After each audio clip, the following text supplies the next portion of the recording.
Hello, everyone, and welcome back to Best English Podcast. I'm your host, Sarah, and today I am so happy to have you here with me. If this is your first time listening, I want to tell you something important.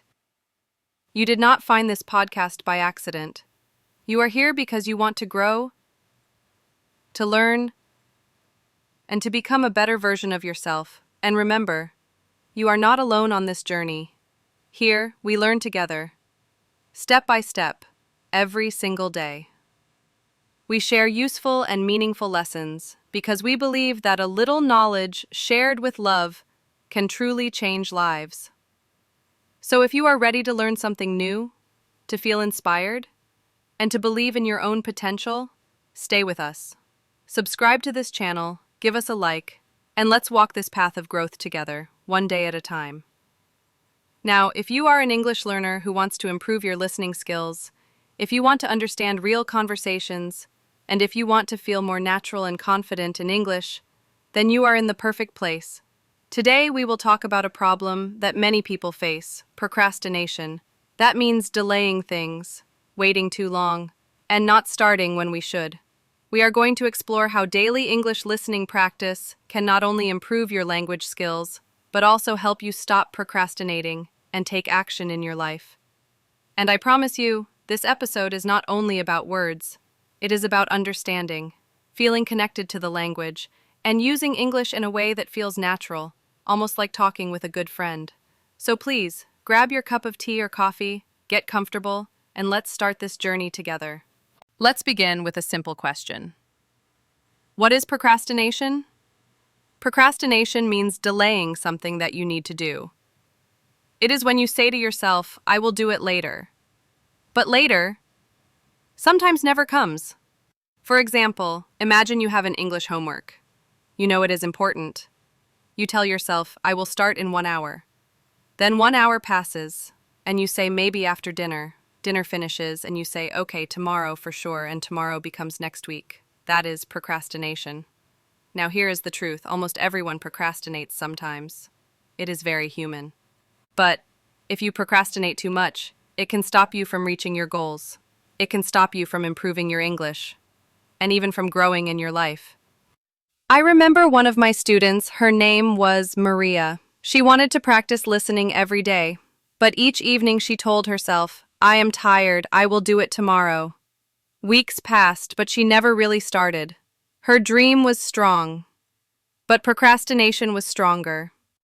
So why does procrastination happen?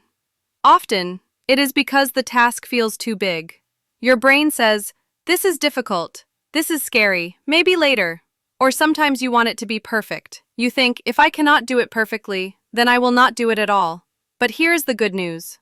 Procrastination is not a permanent problem. It is just a habit.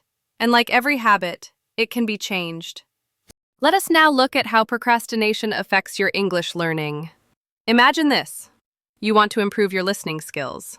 You say, I will listen to an English podcast every day, but then you delay. One day you are tired, the next day you are busy, and slowly, days turn into weeks. Your plan stays only as a dream. This is the hidden danger of procrastination. It quietly steals your time. It does not take it all at once. It takes it slowly, day by day, until suddenly you realize you have not practiced for a month. I once had a student called Arman. He wanted to prepare for an English exam. At first, he was very excited. But then he kept saying, I will start tomorrow. He bought new books. He even made a study plan. But he never opened the first page. The exam came closer, and his stress grew bigger. Classes he delayed too much. He had less time to prepare. This is why procrastination feels like a small problem. But in reality, it is a very big problem. It stops your progress before it even begins. Now, here is something very important to remember. Procrastination is not about being lazy. It is not about being weak. It is usually about fear. Fear of failure or fear of hard work. When you understand this, you can start to change it. So now that we clearly understand how procrastination can hurt our English learning, let us explore some simple but very powerful steps that can help us overcome it. The first step is start small. Many learners delay because they imagine that practice must be long and difficult. For example, they tell themselves, I need to study for 2 hours today. But when 2 hours feels too heavy, they delay, and they do nothing at all. Instead, make it light and simple. Tell yourself, I will listen to English for just 10 minutes today. 10 minutes feels easy, and when you start, something amazing happens. Often you will continue longer without even planning it. The second step is create a clear environment. Think about this. Every time you want to listen, you spend 5 minutes looking for the right podcast or searching for the best video. This search itself can become an excuse to delay, so prepare in advance. Make a small playlist of audios you enjoy. Save them in one folder or app. This way, when it is time to listen, you press play immediately. The third step is use accountability. When you keep your goal only inside your mind, it is easy to break the promise. But when you share your plan with a friend, or even write it publicly in a study group, suddenly you feel responsible. I remember a learner named Maya. She joined an online community where everyone shared their daily English practice. At first she struggled, but because she had to post her progress every evening, she stayed consistent. After 6 months, her listening skill improved more than she had ever imagined. The fourth step is reward yourself. Our brains love rewards. After you complete your short daily practice, give yourself something small, a piece of chocolate, a short walk, or even a few minutes of your favorite song. This creates a positive connection in your brain. It tells your mind, learning English feels good. And this feeling makes you return again the next day. Finally, the fifth step is forgive yourself quickly. Sometimes you will miss a day. That is natural. But many learners, when they miss one day, they feel guilty. They think, I already failed, maybe I should stop. This is a big mistake. Missing one day does not mean failure. It is only a pause in the journey. So forgive yourself and start again tomorrow. Remember, overcoming procrastination is not about being perfect. It is about being consistent, even in small steps. Daniel. Daniel was a university student who always dreamed of studying abroad. His biggest challenge, however, was English listening. Whenever he tried to watch a lecture online or listen to native speakers, he felt lost. The words sounded too fast, too connected, and he felt like giving up. Daniel often told himself, I will start practicing tomorrow. But tomorrow became next week, and next week became next month. He filled his schedule with other activities, convincing himself that he was too busy. But deep inside, he knew the real problem: procrastination. One evening, Daniel attended a workshop where the teacher said something simple but powerful. If you want progress, stop waiting for the perfect time. There is no perfect time. Start small, but start today. That night, Daniel made a promise. He opened his phone, searched for a short English podcast, and listened for just 5 minutes. The next day, he listened again, this time for 10 minutes. And slowly, without noticing, it became his daily habit.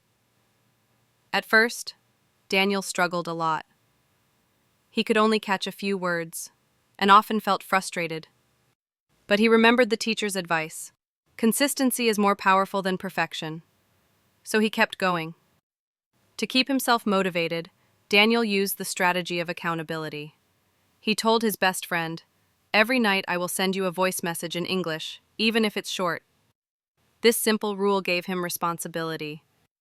Some nights he felt tired, but he still recorded something, sometimes just describing his dinner or talking about his day. After 3 months, Daniel noticed something amazing.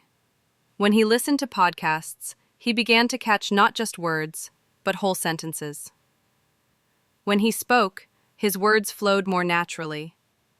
And most importantly, his fear of listening disappeared. 6 months later, Daniel took a big step. He joined an online discussion with international students. For the first time, he was able to follow the conversation without subtitles. He even made jokes, and people laughed with him. That night, Daniel realized something powerful. His small daily steps had built a new confidence inside him. Daniel's story is a clear reminder for all of us. You don't need to study for hours in one day. You don't need to wait for perfect conditions. All you need is a little time, consistent practice, and the courage to begin.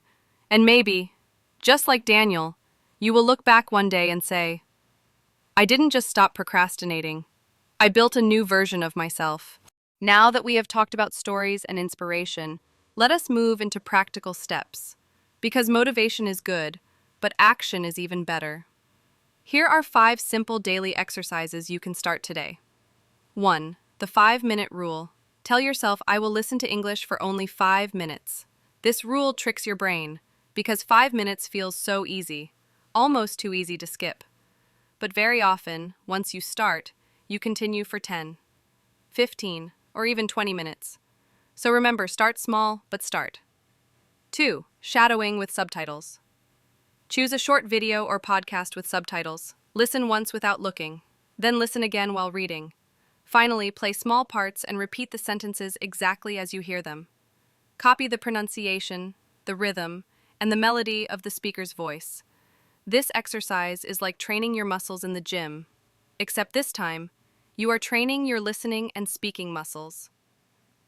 3. Record and reflect. Every night, record a short voice message in English. It could be 1 minute, 2 minutes, or longer if you feel comfortable. Talk about your day, your feelings, or what you learned. Then, listen to your own recording.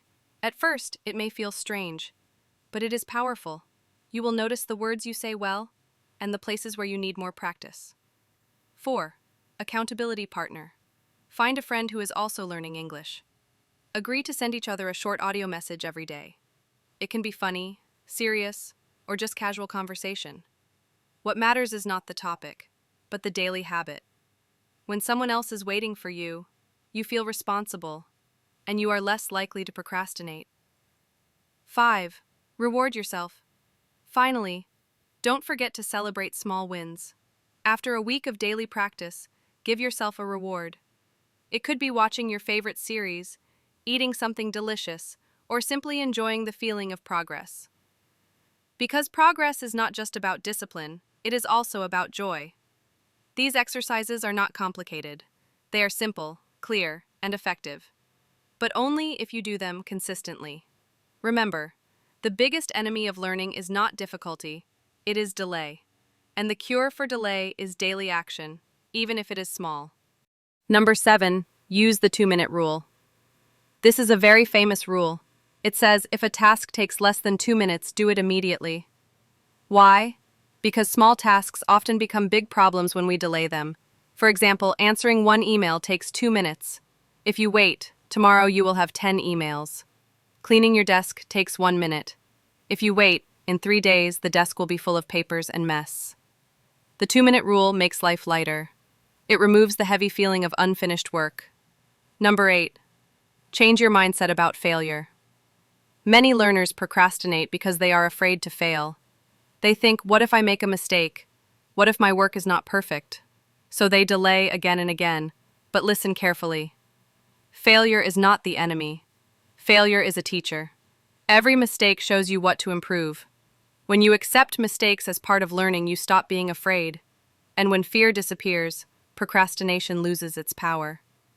Number 9, find an accountability partner. Sometimes we need another person to help us stay on track. An accountability partner is a friend, a teacher, or even an online group. You share your goal with them, and they check your progress.